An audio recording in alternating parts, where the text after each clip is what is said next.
এই জাহাজে আলু বেকারা জাহাজ চাঁদপুর মাদিসর আমি হত্যা করেছি। ওখানে 9 জন স্টাফ ছিলাম আমরা, আমি বাদে 8 জন।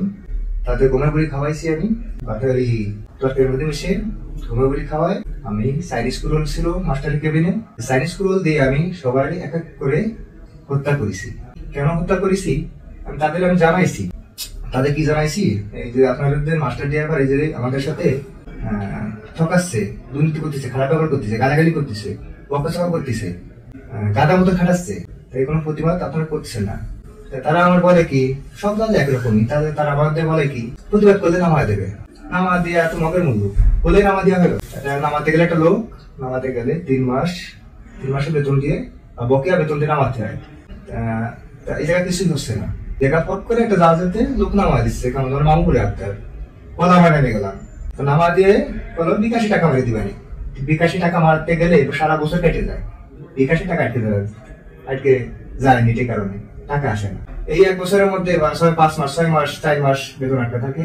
আর এই বেতন পাতে গেলে 3-4 মাস এরকম ফোন দিতে হয়। তাই এই ফোন দিতে দিতে যে ফোনের টাকা যে কয় বেলা এটা বেতন আলাদা ভাবে আটটা হয়ে যায়।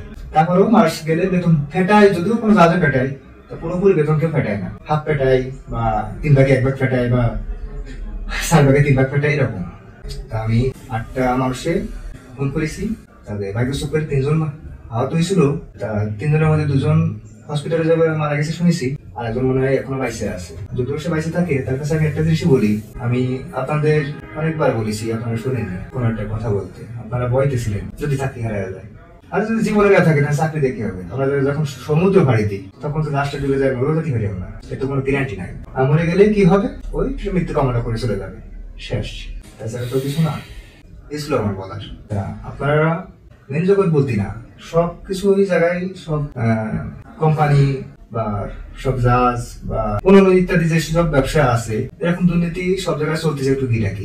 তাই সব দুর্নীতি চললে আমাদের মতো শ্রমিকরা আমাকে এই 2 টাকার জন্য আমরা আসি ফ্যামিলি থেকে, কেউ মানুষ থেকে দূরে চলে আসি, ফ্যামিলি খুশি থাকে যান, তাই সে ফ্যামিলির তো খুশি রাখতে পারি না যে স্যালারি পাই। আর এই স্যালারির মধ্যে যদি 2-3 মাস বেতন আটকা থাকে, তাহলে ফ্যামিলি খুশি রাখবো কিভাবে? তারা তো না খেয়ে মনে থাকবে। এখান থেকে আমরা যদি আরেকটা জায়গায় যদি যাই, আমি কখনো যাই বলতে এরকম তো অনেকে যায়, এই জায়গাতে চাকরি ছেড়ে একটা জায়গায় গেল, ওই জায়গায় যায় যদি 2 মাস 3 মাস বেতন আটকা থাকে, তার মোট যোগানো কত? 6-7 মাস বেতন আটকা। তাহলে 6-7 মাস বেতন আটকে থাকে, যদি আমার একটা বেতন পাতে হয়, তাহলে তার ফ্যামিলি কি করে থাকে?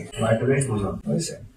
আর আপনারও একটা জিনিস ভাবেন, তা আমার হয়তো জেল হবে, নয়তো নিশ্চিত ফাঁসি হবে। তার আমার এটা ছিল বলার, এটা বললাম। আল্লাহ হাফিজ, ভালো থাকেন আপনারা সবাই।